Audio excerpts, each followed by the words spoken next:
أعوذ بالله من الشيطان الرجيم بسم الله الرحمن الرحيم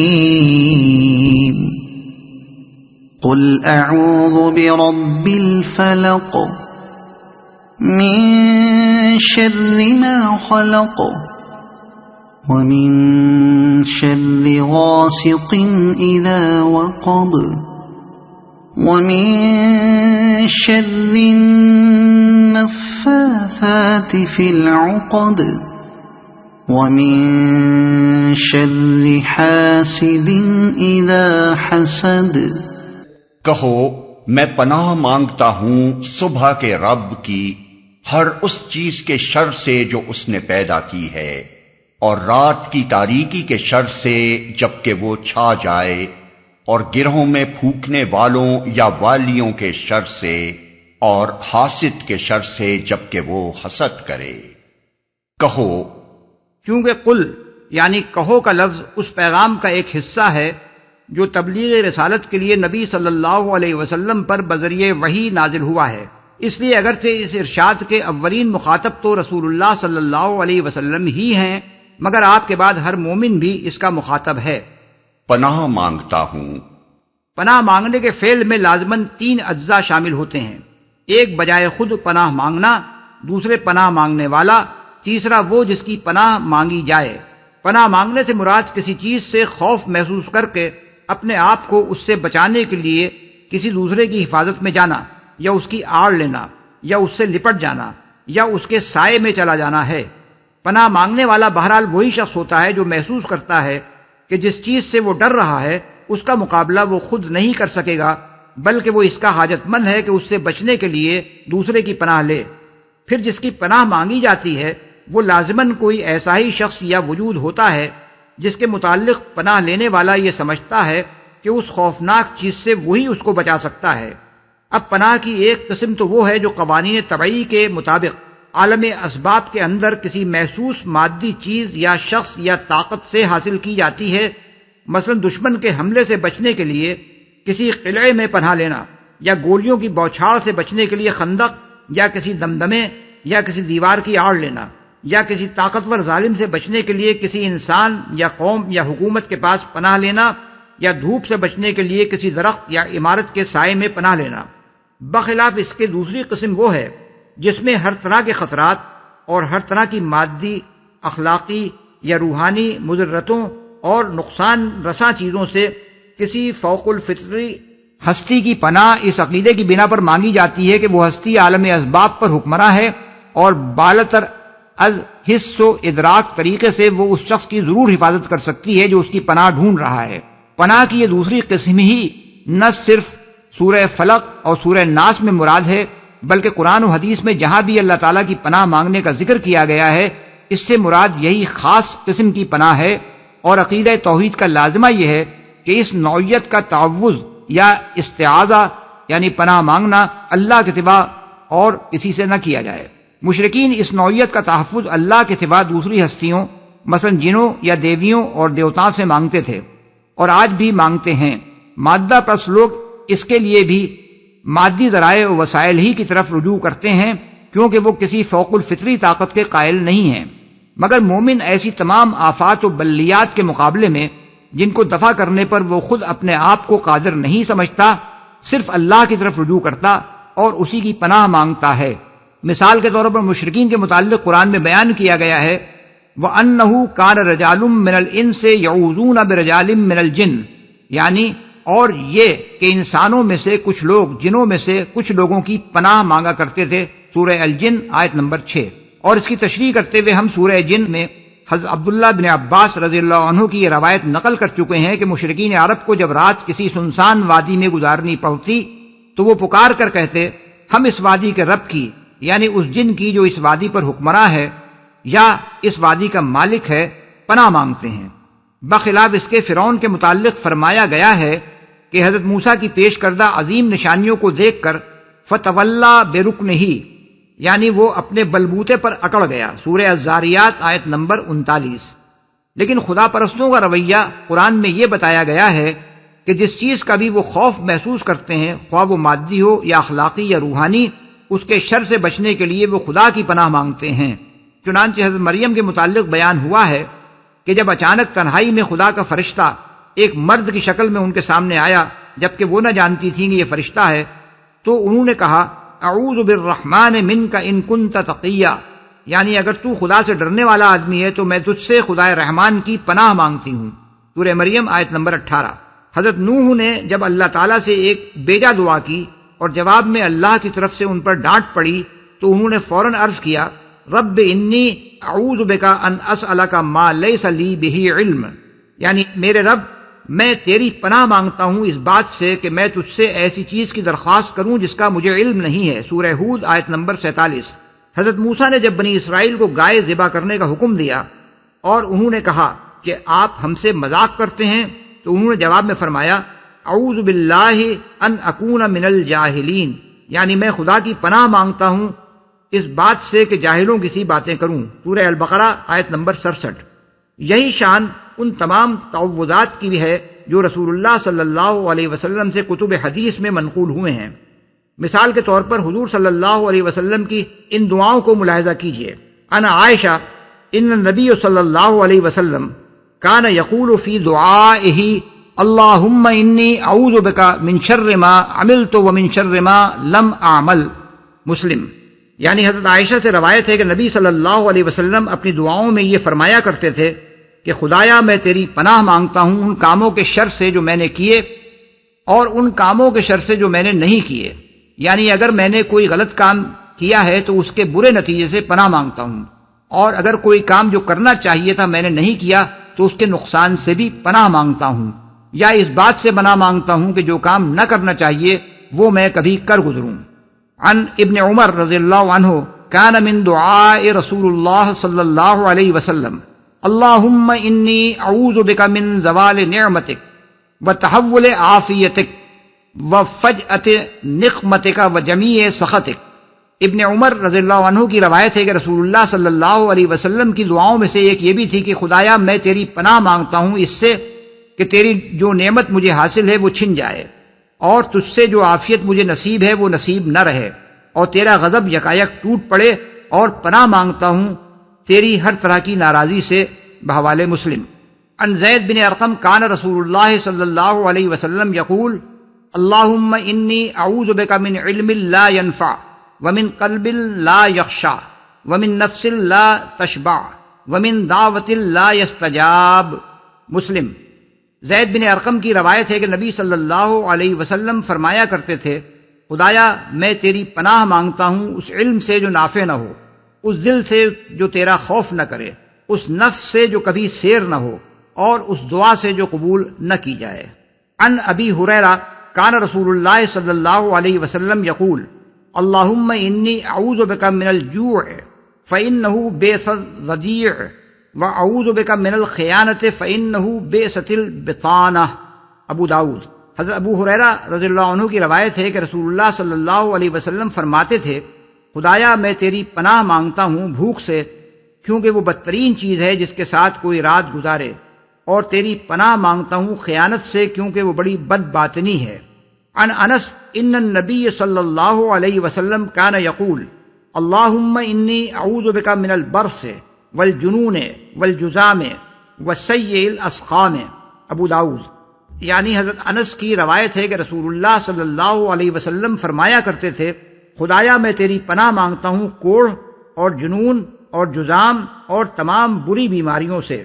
ان عائشہ ان النبی صلی اللہ علیہ وسلم کان یدعو بہؤلاء الکلمات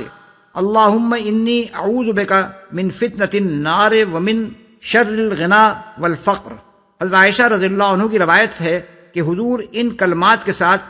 دعا مانگا کرتے تھے خدایا میں تیری پناہ مانگتا ہوں آگ کے فتنے سے اور مالداری اور مفلسی کے شر سے، بحوالہ ترمذی و ابو داؤد۔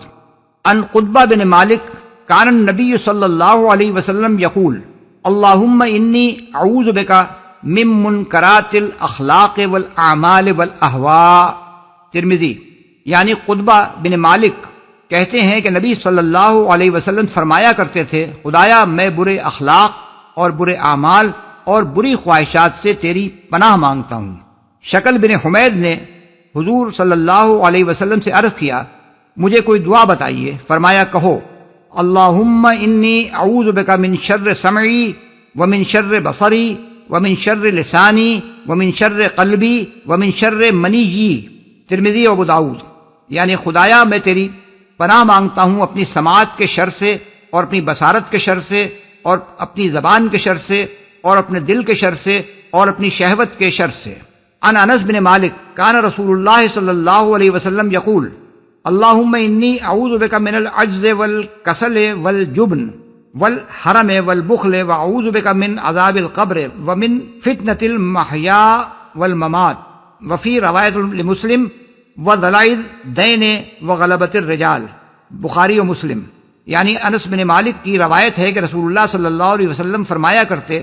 خدایا میں تیری پناہ مانگتا ہوں عاجزی اور سستی اور بزدلی اور بڑھاپے اور بخل سے، اور تیری پناہ مانگتا ہوں قبر کے عذاب اور زندگی و موت کے فتنے سے۔ اور مسلم کی ایک روایت میں یہ بھی ہے، اور قرض کے بوجھ سے اور اس بات سے کہ لوگ مجھ پر غالب ہوں۔ ان خولہ بنت حکیم سلمیہ سمعت رسول اللہ صلی اللہ علیہ وسلم یقول من نزل منزلا ثم قال اعوذ بکلمات اللہ تامات من شر ما خلق لم يضره شيء حتى يرتحل من ذلك المنزل، مسلم۔ یعنی خولہ بنت حکیم سلمیہ کہتی ہیں کہ میں نے رسول اللہ صلی اللہ علیہ وسلم کو یہ فرماتے سنا ہے کہ جو شخص کسی نئی منزل پر اترے اور یہ الفاظ کہے کہ میں اللہ کے بے عیب کلمات کی پناہ مانگتا ہوں مخلوقات کے شر سے، تو اسے کوئی چیز نقصان نہ پہنچائے گی یہاں تک کہ وہ اس منزل سے کوچ کر جائے۔ یہ حضور صلی اللہ علیہ وسلم کے چند تعوذات بطور نمونہ ہم نے احادیث سے نقل کیے ہیں، جن سے معلوم ہوتا ہے کہ مومن کا کام ہر خطرے اور شر سے خدا کی پناہ مانگنا ہے، نہ کہ کسی اور کی پناہ، اور نہ اس کا یہ کام ہے کہ خدا سے بے نیاز ہو کر وہ اپنے آپ پر بھروسہ کرے۔ صبح کے رب کی اصل میں لفظ رب الفلق استعمال ہوا ہے۔ فلق کے اصل معنی پھاڑنے کے ہیں۔ مفسرین کی عظیم اکثریت نے اس سے مراد رات کی تاریکی کو پھاڑ کر سپید صبح نکالنا لیا ہے،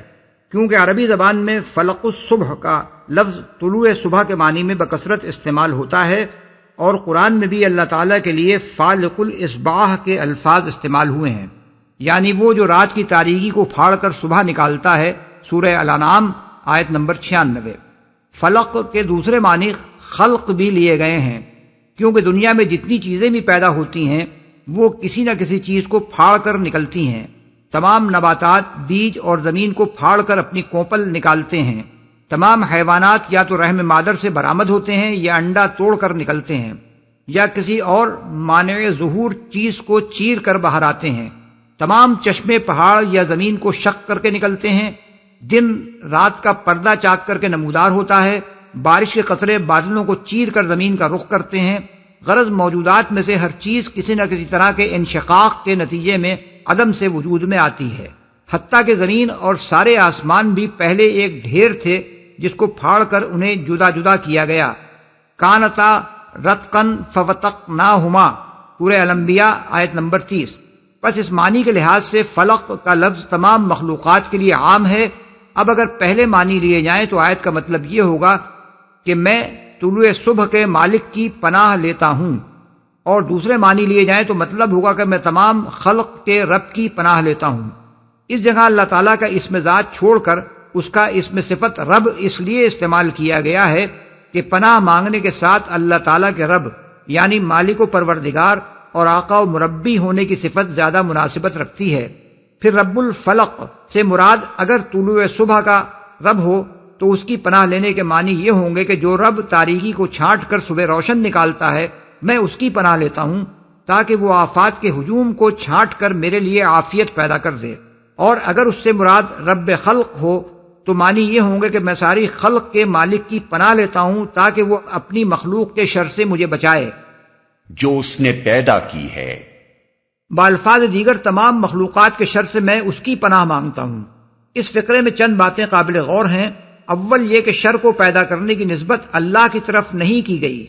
بلکہ مخلوقات کی پیدائش کی نسبت اللہ کی طرف اور شر کی نسبت مخلوقات کی طرف کی گئی ہے، یعنی یہ نہیں فرمایا کہ ان شرور سے پناہ مانگتا ہوں جو اللہ نے پیدا کیے ہیں، بلکہ یہ فرمایا کہ ان چیزوں کے شر سے پناہ مانگتا ہوں جو اس نے پیدا کی ہیں۔ اس سے معلوم ہوا کہ اللہ تعالیٰ نے کسی مخلوق کو شر کے لیے پیدا نہیں کیا ہے، بلکہ اس کا ہر کام خیر اور کسی مصلحت ہی کے لیے ہوتا ہے۔ البتہ مخلوقات کے اندر جو اوصاف اس نے اس لیے پیدا کیے ہیں کہ ان کی تخلیق کی مصلحت پوری ہو، ان سے بعض اوقات اور بعض اقسام کی مخلوقات سے اکثر شر رونما ہوتا ہے۔ دوم یہ کہ اگر صرف اسی ایک فقرے پر اکتفا کیا جاتا اور بعد کے فقروں میں خاص قسم کی مخلوقات کے شرور سے الگ الگ خدا کی پناہ مانگنے کا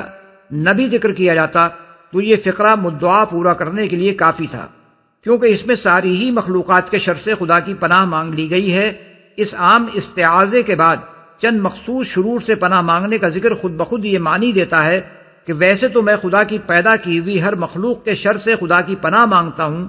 لیکن خاص طور پر وہ چند شرور جن کا ذکر سورہ فلق کی باقی آیات اور سورہ ناس میں کیا گیا ہے ایسے ہیں جن سے خدا کی امان پانے کا میں بہت محتاج ہوں۔ سوم یہ کہ مخلوقات کے شر سے پناہ حاصل کرنے کے لیے موزوں ترین اور مؤثر ترین استعاذہ اگر کوئی ہو سکتا ہے تو وہ یہ ہے کہ ان کے خالق کی پناہ مانگی جائے، کیونکہ وہ بہرحال اپنی مخلوق پر غالب ہے اور ان کے ایسے شرور کو بھی جانتا ہے جنہیں ہم جانتے ہیں اور ایسے شرور سے بھی واقف ہے جنہیں ہم نہیں جانتے، لہذا اس کی پناہ گویا اس حاکم اعلیٰ کی پناہ ہے جس کے مقابلے کی طاقت کسی مخلوق میں نہیں ہے، اور اس کی پناہ مانگ کر ہم ہر مخلوق کے ہر شر سے اپنا بچاؤ کر سکتے ہیں، خواہ وہ ہمیں معلوم ہو یا نہ ہو۔ نیز اس میں دنیا ہی کے نہیں آخرت کے بھی ہر شر سے استعاذہ شامل ہے۔ چہارم یہ کہ شر کا لفظ نقصان، ضرر، تکلیف اور الم کے لیے بھی استعمال ہوتا ہے، اور ان اسباب کے لیے بھی جو نقصان و ضرر اور تکلیف و الم کے موجب ہوتے ہیں، مثلا بیماری، بھوک، کسی حادثے جنگ میں زخمی ہونا، آگ سے جل جانا، سانپ بچھو وغیرہ سے ڈسا جانا، اولاد کی موت کے غم میں مبتلا ہونا، اور ایسے ہی دوسرے شرور پہلے معنی میں شر ہیں، کیونکہ یہ بجائے خود تکلیف اور اذیت ہیں، بخلاف اس کے مثال کے طور پر کفر، شرک اور ہر قسم کے گناہ اور ظلم دوسرے معنی میں شر ہیں، کیونکہ ان کا انجام نقصان اور ضرر ہے، اگرچہ بظاہر ان سے فی الوقت کوئی تکلیف نہ پہنچتی ہو، بلکہ بعض گناہوں سے لذت ملتی یا نفع حاصل ہوتا ہو۔ پس شر سے پناہ مانگنا ان دونوں مفہومات کا جامع ہے۔ پنجم یہ کہ شر سے پناہ مانگنے میں دو مفہوم اور بھی شامل ہیں۔ ایک یہ کہ جو شر واقع ہو چکا ہے بندہ اپنے خدا سے دعا مانگ رہا ہے کہ وہ اسے دفع کر دے، دوسرے یہ کہ جو شر واقع نہیں ہوا ہے بندہ یہ دعا مانگ رہا ہے کہ خدا مجھے اس شر سے محفوظ رکھے جبکہ وہ چھا جائے۔ مخلوقات کے شر سے عموماً خدا کی پناہ مانگنے کے بعد اب بعض خاص مخلوقات کے شر سے خصوصیت کے ساتھ پناہ مانگنے کی تلقین کی جا رہی ہے۔ آیت میں غاسق اذا وقب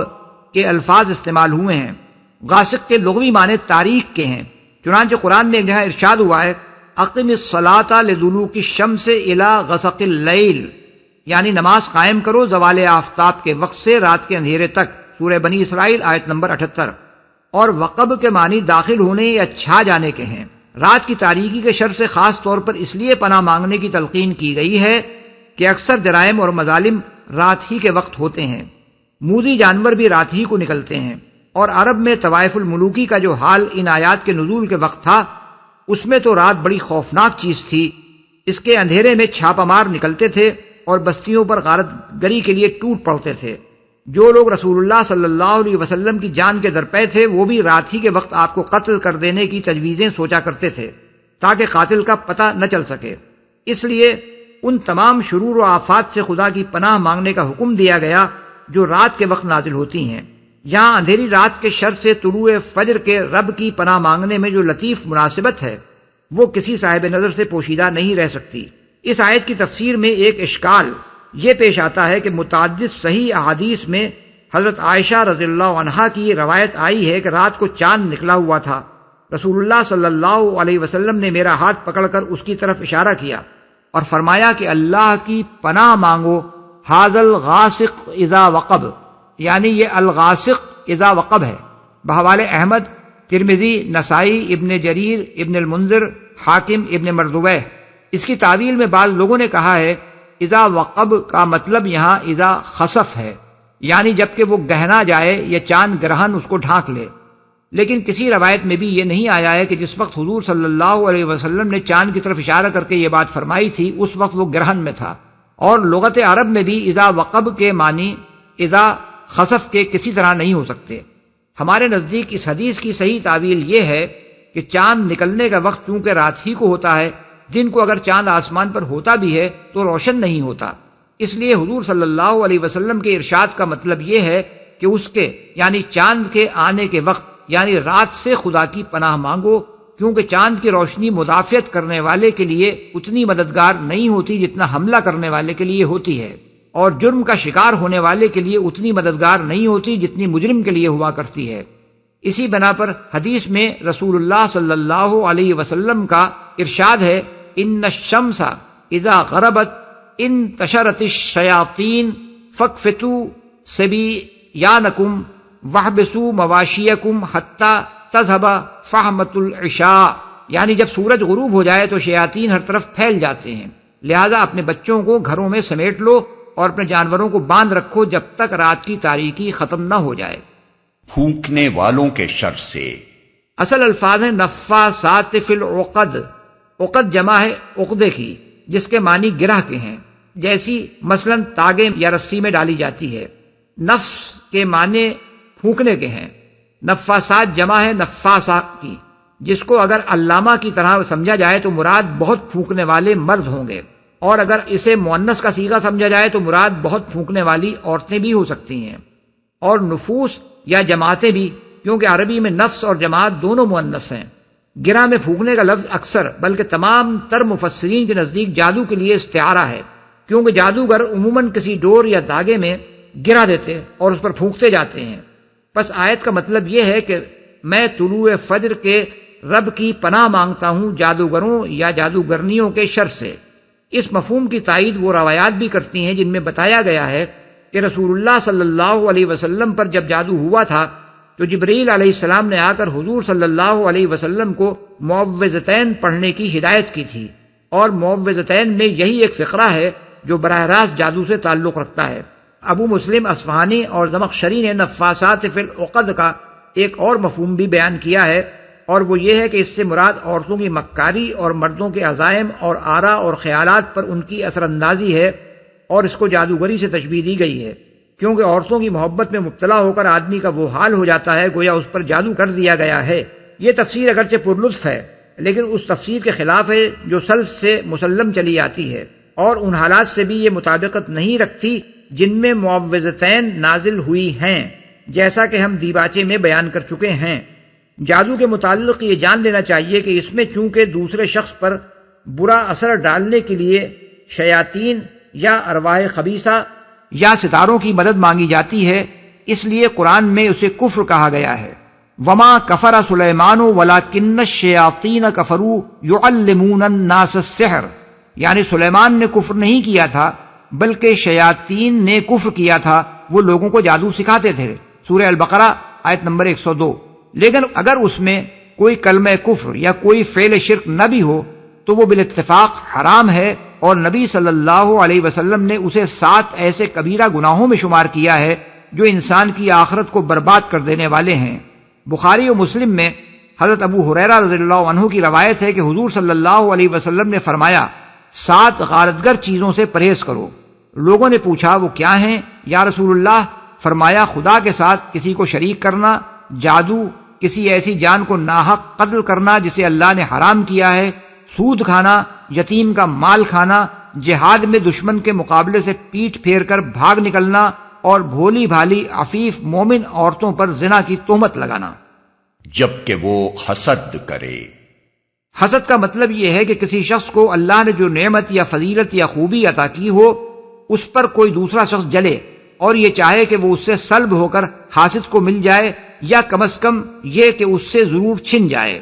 البتہ حسد کی تعریف میں یہ بات نہیں آتی کہ کوئی شخص یہ چاہے کہ جو فضل دوسرے کو ملا ہے وہ مجھے بھی مل جائے۔ یہاں حاسد کے شر سے اللہ تعالیٰ کی پناہ اس حالت میں مانگی گئی ہے جبکہ وہ حسد کرے، یعنی اپنے دل کی آگ بجھانے کے لیے قول یا عمل سے کوئی اقدام کرے، کیونکہ جب تک وہ کوئی اقدام نہیں کرتا اس وقت تک اس کا جلنا بجائے خود چاہے برا صحیح، مگر محسود کے لیے ایسا شر نہیں بنتا کہ اس سے پناہ مانگی جائے۔ پھر جب ایسا شر کسی حاسد سے ظاہر ہو تو اسے بچنے کے لیے اولین تدبیر یہ ہے کہ اللہ کی پناہ مانگی جائے۔ اس کے ساتھ حاسد کے شر سے امان پانے کے لیے چند چیزیں اور بھی مددگار ہوتی ہیں۔ ایک یہ کہ انسان اللہ پر بھروسہ کرے اور یقین رکھے کہ جب تک اللہ نہ چاہے کوئی اس کا کچھ نہیں بگاڑ سکتا۔ دوسرے یہ کہ حاسد کی باتوں پر صبر کرے، بے صبر ہو کر ایسی باتیں یا کارروائیاں نہ کرنے لگے جس سے وہ خود بھی اخلاقی طور پر حاسد ہی کی سطح پر آ جائے۔ تیسرے یہ کہ حاسد خواہ خدا سے بے خوف اور خلق سے بے شرم ہو کر کیسی ہی بیہودہ حرکتیں کرتا رہے، محسود بہرحال تقوی پر قائم رہے۔ چوتھے یہ کہ اپنے دل کو اس کی فکر سے بالکل فارغ کر لے اور اس کو اس طرح نظر انداز کر دے کہ گویا وہ ہے ہی نہیں، کیونکہ اس کی فکر میں پڑنا حاسد سے مغلوب ہونے کا پیش خیمہ ہوتا ہے۔ پانچویں یہ کہ حاسد کے ساتھ بدی سے پیش آنا تو درکنار، جب کبھی ایسا موقع آئے کہ محسود اس کے ساتھ بھلائی اور احسان کا برتاؤ کر سکتا ہو تو ضرور ایسا ہی کرے، قطع نظر اس سے کہ حاسد کے دل کی جلن محسود کے اس نیک رویے سے مٹتی ہے یا نہیں۔ چھٹے یہ کہ محسود توحید کے عقیدے کو ٹھیک ٹھیک سمجھ کر اس پر ثابت قدم رہے، کیونکہ جس دل میں توحید بسی ہوئی ہو اس میں خدا کے خوف کے ساتھ کسی اور کا خوف جگہ ہی نہیں پا سکتا۔